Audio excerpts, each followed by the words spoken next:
Welcome back again. Yeah, this is New Year session live. So, currently I will just be looking at some pairs.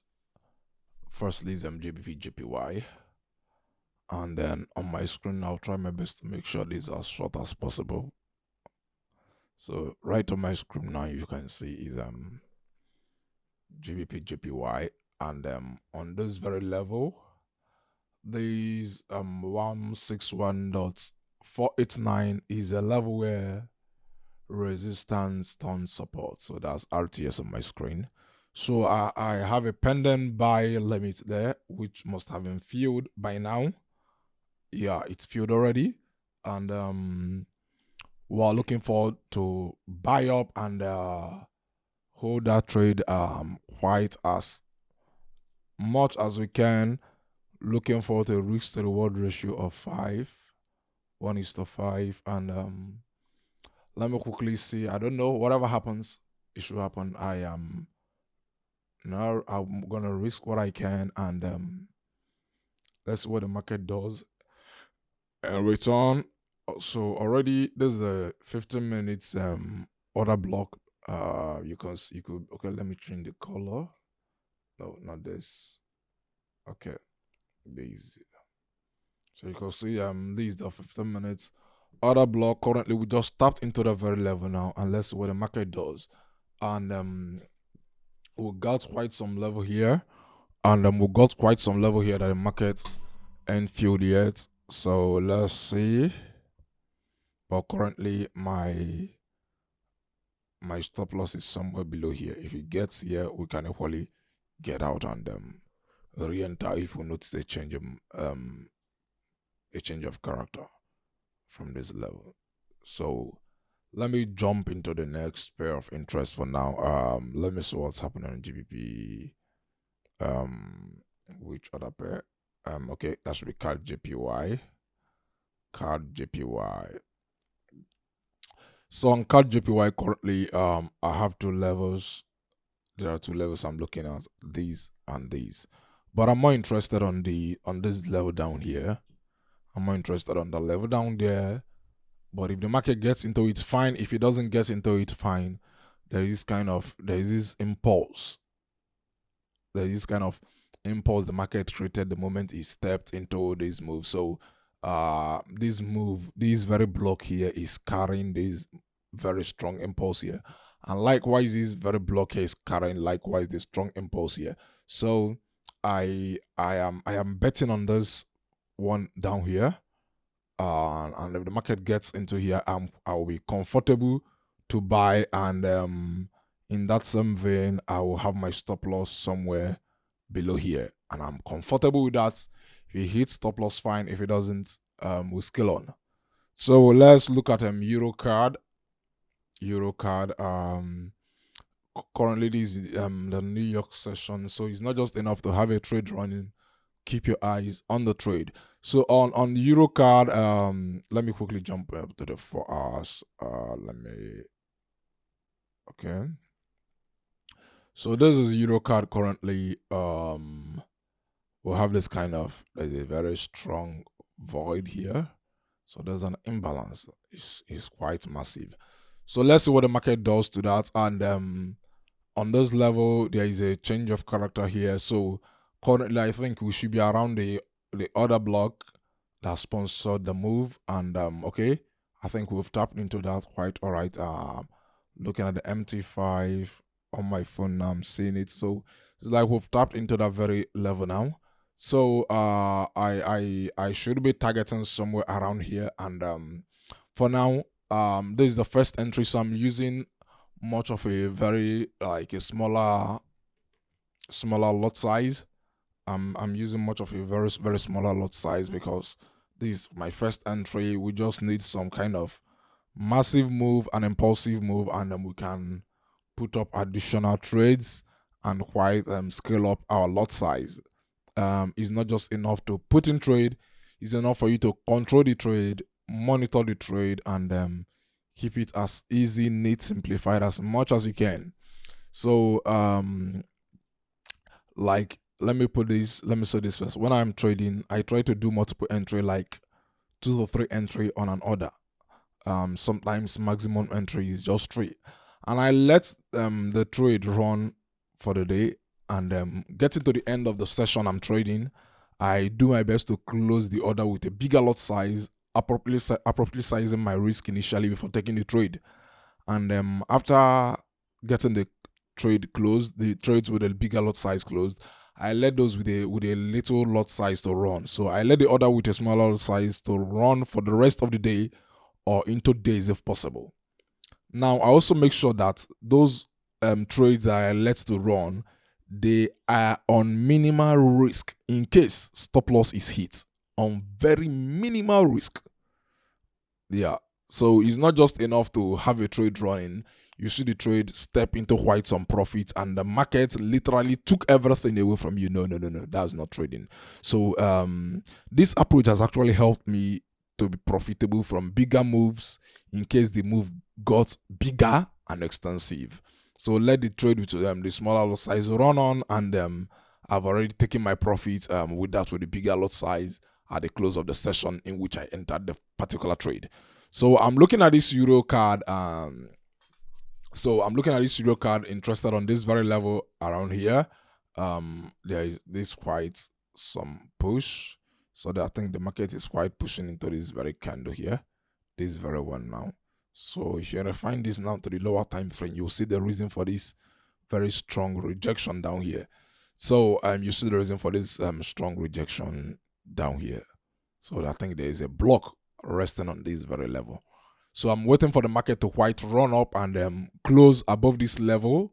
If you close this above this very level here now, I will scale in some order around this zone, moving my stop loss down here.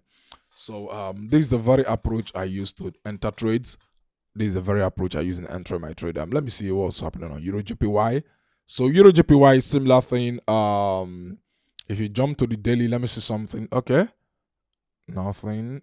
Okay, yeah, I think we're approaching this very level.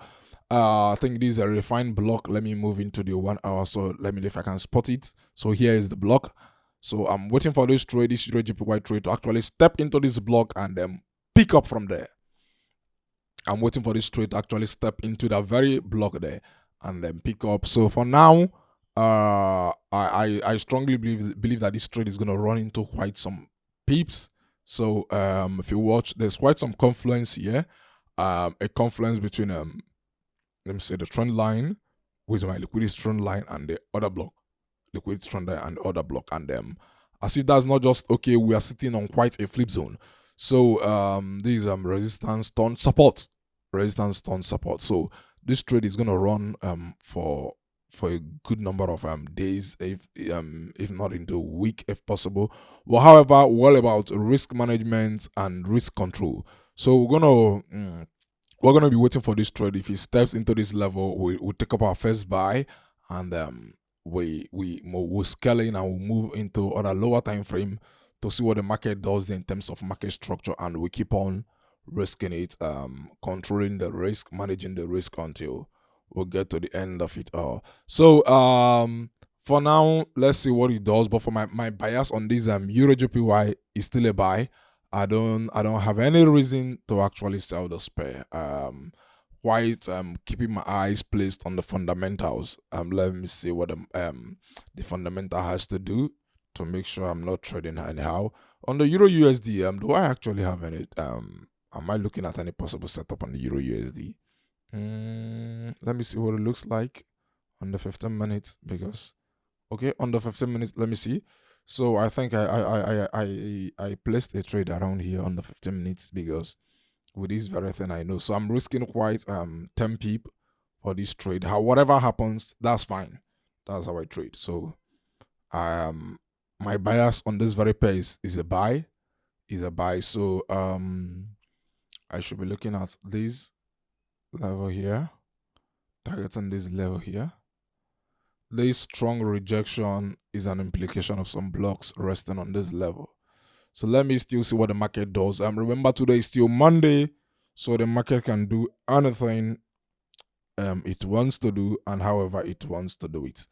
So we don't know which one is going to hit the stop loss. We don't know which one is going to hit the take profits. my training psychology is quite I've really worked on that one, and my risk management is appropriately sized into the trades, into every trade I'm taking. Then you look at I have this kind of I had this video uploaded on risk management. So that's why I'm not scared when my trade hit stop loss, because if there is a room for re-entry, maybe the stop loss was I had my stop loss taken as a result of maybe you raid on a particular level on or the market trying to do some kind of fake out or bank in some liquidity to actually move into my bias, and I was taking out, maybe I was on a long on a trade, and the market took out my stop loss maybe in search of liquidity or whatsoever, and I still see that the market is still maintaining my bias of buy. So, and I just mark out my levels of interest and decide how much I'm willing to risk on that particular trade, and I still pull the trigger fearlessly. So this is how we've been doing it. This is how we've been doing it. So we don't really care.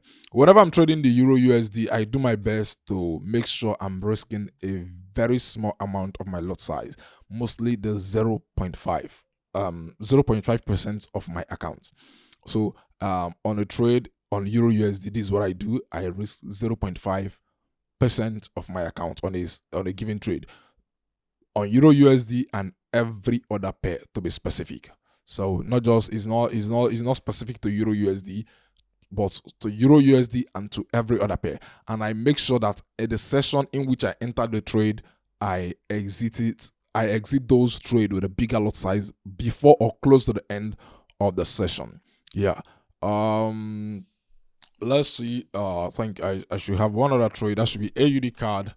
Let me see what's happening on AUD card.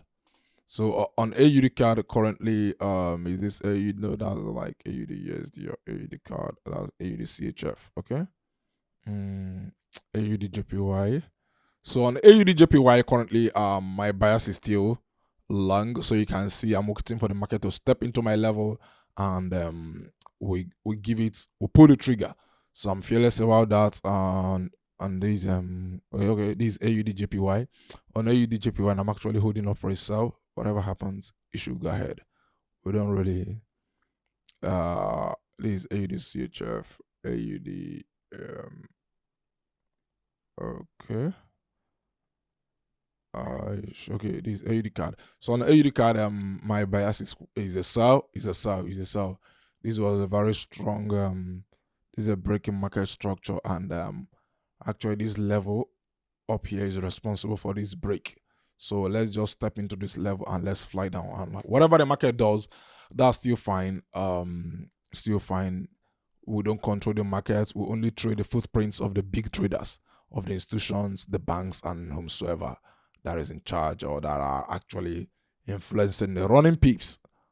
So it's not this our little lot size. It's not this our mini standard and sometimes micro lot size that moves the market. So however it is, let's still have our eyes placed on just those few pairs that I've listed out so far. Always make sure that your risks are properly sized, and just put your psychology in place. Don't move your stop loss. Decide how much you want to leave the market with, and let it run. Anything can still happen, but whatever happens, just be cool with it. That's how the market rolls. Yeah, but make sure you have sort of find your edge, that whatsoever you see, you're not being thrown off balance with it. The same way you celebrate your profits, willfully and wholeheartedly accept your loss. So that's how it goes. Okay, so for now, this is just the outlook for this very session. Keep it simple as much as you can. So at this point, I wish you a peaceful day. You can do this. Thank you.